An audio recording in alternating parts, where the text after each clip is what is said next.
Everybody hear me? Okay. It's a long way up for me. Are you all right there, Kalpesh? Yep. We are here to talk about premium publisher collaboration and importantly, diversity in voice. So, effectively, Future in 15, what those things mean. I'm Craig, CRO of Ozone, and I'm delighted, and much more importantly, I'm joined by Kalpesh Solanki. Kalpesh is the CEO and Group Managing Editor at Asia Media Group, and is the older of the two brothers, the brother being Shailesh, who they jointly run the business between them, although you tell me that you look younger than your younger brother. Unfortunately, he's not here, but yeah. Yeah, but it's really is a family affair. It's a business founded in 1968 by your father, Ramniklal Solanki, CBE, no less, and it's an impressive, really important publisher group, media organisation, multifaceted organisation that represents and caters for the British Asian community. Now, we're going to do our best to talk about collaboration and technology and the opportunities, I guess, that brings for publishers like Asian Media Group. We're also going to talk about, try and cover how important it is that media investment reaches the right areas, not just the big publishers, but publishers of all shapes, size and guise, and therefore communities of all shapes, size and guise. And you know, we'll talk about should D&I even be a thing. It's just about inclusivity. So to set the scene, Kalpesh, do you want to give us a quick roundup of AMG? Well, you know, this organisation that you've grown. You were at a massive event last night, for instance, but give a quick roundup of AMG. Yeah, sure. So hello everybody and good morning. So I'm second generation. I run the business, as Craig said, with my brother, and Aditya here, he's third generation of the business, which was started by my parents on April Fool's Day in 1968. And was it a foolish move? Well, actually nobody expected him to survive that long, and the business has thrived because he was considered to be one of the greatest journalists in the Gujarati language, and it was the Indian High Commissioner who'd influenced him to start a publication to serve the growing number of Asians that are coming into the UK. And because of his journalism, he just embraced and engaged with thousands of people, and the publication just took off. So he started the publication with my mother from our terraced home. It was cyclo-styled, handwritten publication, and within 8 years he bought a 16,000 square foot building in Waterloo, South Bank. He went into printing his publications, and then over the years we've just gone into different publications. So I studied law, became a barrister. My father sat me down like this, put a shotgun on his lap, and he said, listen son, these are your options. And so I went into publishing. I started off selling advertising. All my friends went in to become barristers and solicitors. But I've never looked back. It's been an incredible journey because along the way, it was our readers that encouraged us to start various publications. So we were encouraged by readers to start Asian Trader, which is the leading publication for the convenience sector. It reaches 40,000 retailers, and it started in 1985, but it was the need of the retailers that encouraged us to start the publication because they faced a lot of issues. Discrimination, there was the supply chain was not functional, and a lot of these retailers had come into retail from recently without any experience because of their background. Quite a large number of them were from Uganda, and because this is the 50 years since the Ugandan Asians were expelled. So many of them went into retailing, but they didn't have any experience, they didn't have the relationships. So Asian Trader was very influential, it still is.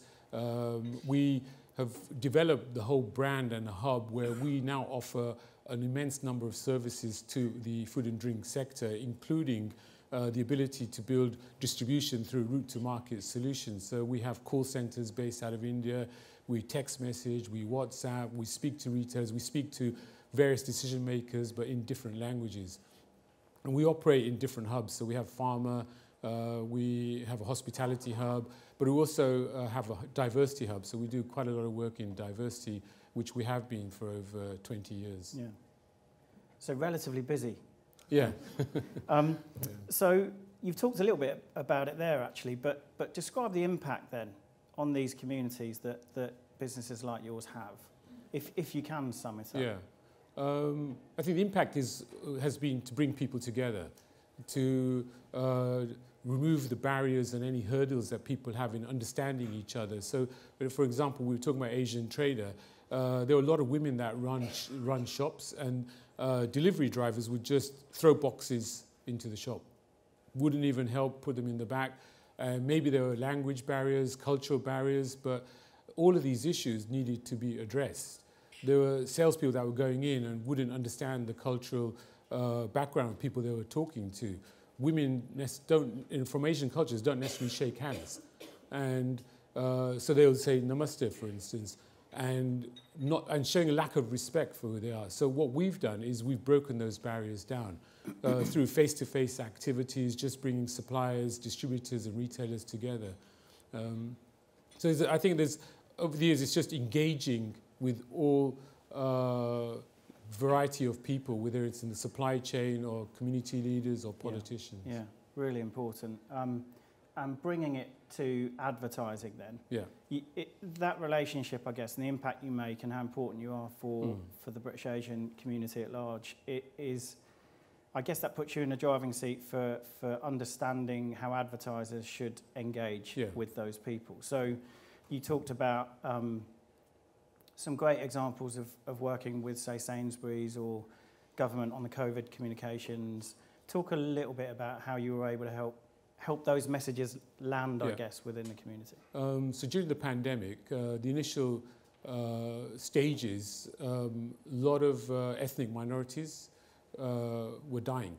So the first 50 people that were succumbed to COVID were from ethnic minorities, Black, Asian communities. And the government hadn't actually realized why. And so we had to intervene, we had to speak to ministers and also to health professionals to understand the cultural background of these people and to actually help them. And it wasn't just nurses and doctors that were succumbing to COVID, it was also pharmacists, because pharmacists stayed open during the pandemic, convenience stores stayed open during the pandemic, and owners who were serving customers, if they were exposed to COVID, they would then take the infection, the disease back home. And many Asians live in extended families. So they would then infect other members of the family. And we actually reported on this extensively because we lost a whole host of people from the first generation. It was incredible how many people died from the Asian community. And we had to engage with the government and suppliers and just encourage them to understand what they should do to make sure that there's a degree of protection for this community. How they should speak to these people and reassure them that, it was relevant for them. And we held roundtables with doctors, with nurses and ministers, just to make sure that there's better understanding and collaboration. Yeah. There was a more straightforward example of Sainsbury's and people thinking that they had to go to specialist food outlets for certain festivals and so on, but all of the ingredients were readily available in, say, your local Sainsbury's, for instance. That was a... Yeah, so we work with quite a few of the major retailers. So Sainsbury's during... Sorry, I said Sainsbury's. There's obviously other options. Yeah. So we work with Sainsbury's around Eid, for instance. They want to try to engage with the Muslim community in a much greater way. But with Tesco, we've actually undertaken quite extensive work because initially, probably about 15, 20 years ago, they were selling products to the Asian community. And they just thought, Asian community, that's it. They didn't really understand who they were. And so they weren't selling many products. So during the time of Terry Leahy, we got involved, they got us involved, and we helped them understand the various backgrounds of the communities that lived around their supermarkets. And so they were selling beef products in Hindu areas, for instance, and they didn't understand why. So once we analysed that, okay, you've got Gujaratis, a lot of vegetarians here, you've got Muslims, they won't eat pork, you've got Sikhs, then they were able to sell products that would serve the community where they were actually based. Yeah. So now if you look at Tesco, they're the most advanced in terms of World Foods offering out of all the major retailers. But during Eid, some of their stores in East London, 90% of the product is to serve the Muslim community. Yeah. So they do an incredible job. It's just understanding who the audience is and who you're trying to serve, and then better serve them. Yeah. And so if you take areas like Harrow, a lot of vegetarians there, a lot of Hindus and Jains there. So they now have eggless cakes in their stores, which would have been unheard of 15, 20 years ago. Yeah. It's, I just want to listen. I mean, it's fascinating talking to you, and you know, the things that you must have seen throughout the years as a business, the impact you've made is huge. We're 2/3 of the way through the conversation, and I'm like one question in. But so I'm going to skip. I'm going to try and talk about the future and how, I guess, as advertisers, marketeers, we want to engage with everybody. Like, we keep calling this a D&I thing, and we need to be, but it's just they're just like any other audience. These are people that potentially will buy cars, that will go to supermarkets, and we should treat them as such. There's a really fascinating insight from you about multi-generations living in the same house. Yeah. And if you're a car manufacturer trying to sell a car, that you've really got to sell to every generation. Yeah. Explain why. So we engaged in a conversation a couple of years ago with Ford, right, and through their agency, Mindshare, and they wanted to target Asians, and they didn't really understand the community. And so we were talking to them about all the various aspects of the different communities, and that a lot of Asians live in extended families, so they're multi-generational households. So they were not even thinking about selling larger cars. They were just talking about compacts and maybe electrical cars. So they opened their eyes up to how to actually communicate with an audience there that they wanted to reach out to, but they would have reached out to them in a manner that really wouldn't have engaged with the audience. And so a lot of organizations, what they do is they take a couple of steps towards engaging with the Asian community. Like, for instance, they might have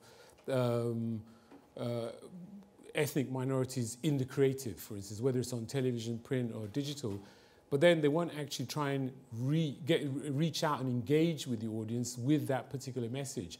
So as far as the Asian audience is concerned, then they will know that, is this organization authentic and sincere? Yeah. Are they really trying to reach out to me, or are they just having images of people that look like me in their creative? Yeah. Because how far are they going in actually trying to reach out and engage with me? Yeah, and I love the you know, you talk about the respect for elders that exists within the community, and therefore if you are in market to buy a compact car, you are going to seek the advice, if you like, and the counsel of every other generation in the family before saying I'm going to go for that particular model. So it's important that every other generation in the family understands what that model brings and have understood it properly. I'm going to skip forward then to our collaboration. Yeah. Ozone, you know, from the very beginning has been about creating sustainable, ad-funded futures for publishers of all shapes, size, guys, and to be as inclusive and a representation of the nation as possible. And creating technology as a common thread to do that. We've been pretty successful. How important was it for Asian Media Group to be part of something like that? I think it's very important for us to collaborate with other publishers and have the right platform with you to be able to have our voice heard. Because I think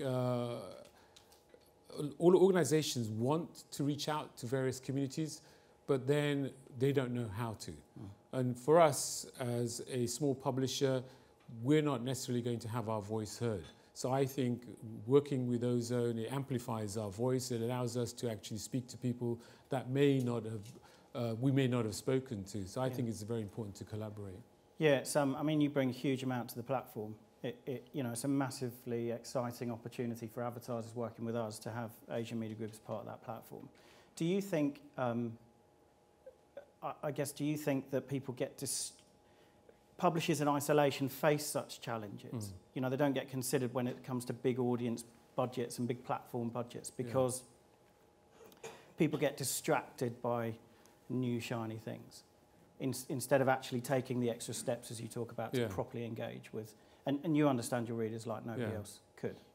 So I think in different markets where we serve, we have very good conversations with senior leaders in pharma, hospitality, food and drink. We're able to talk to the chief executive who actually want to engage with their supply chain partners. Yeah. When we talk about consumers and mass media, it's a little bit more difficult because although senior leaders may want to engage with ethnic communities, then they have to go through their various representatives, whether it's advertising agencies or other consultants. And then if we look at advertising agencies, we find that those agencies are instructed to actually engage with ethnic communities. They don't have the expertise. Yeah. They don't have the demographics. They don't understand who it is that they should be targeting. So they'll look at Asians. Do they look at Asian women, for instance? But not just Asian women. It's women that Pakistani, Bangladeshi, Indian, South Indian. And then what about women that are first generation, those that are maybe 60, 70 years? They're incredibly influential within the community because we respect our elders. So for instance, if I meet an elder from our community, I would bow down, touch their feet, take their blessings. And when we speak to our elders, we address them with an extension of their name. So for instance, somebody speaking to me, instead of just saying Kalpesh, they'll say Kalpesh Bhai, so which means brother. And if it's somebody who's a little bit older, will maybe call me uncle, for instance. But that term of respect is just to show that, yes, I understand, you're an elder and I'm respecting you. Yeah. And so that, I think, is very, very important, that organizations understand there's a lot of respect. So decision-making isn't just one person. Yeah. There's a number of people that are involved. And that then also translates into the job market. Because when people, organizations trying to recruit graduates, they find that they'll influence the graduate, but when the graduate or potential student returns home, they'll talk to the parents and say, I've just spoken to Unilever. If a father or mother doesn't understand the culture of Unilever, what kind of company it is, are they going to look after their son or daughter, they'll encourage them to go somewhere else. I've got to stop you there. I think Ozone is focused on bringing value, allowing publishers like Asian Media Group to participate in the huge swathes of digital advertising demand that exists in a more seamless fashion. But I think Asian Media Group bring a huge amount of depth to the insights and understanding Ozone has on the nation. So thank you for being part of Ozone. And we're free for roadshows if you want to hear more from Kalpesh, and we'll get through the other questions. Thank you. Yeah, Thanks, thank you. Kalpesh. Thank you, Craig. Thank you.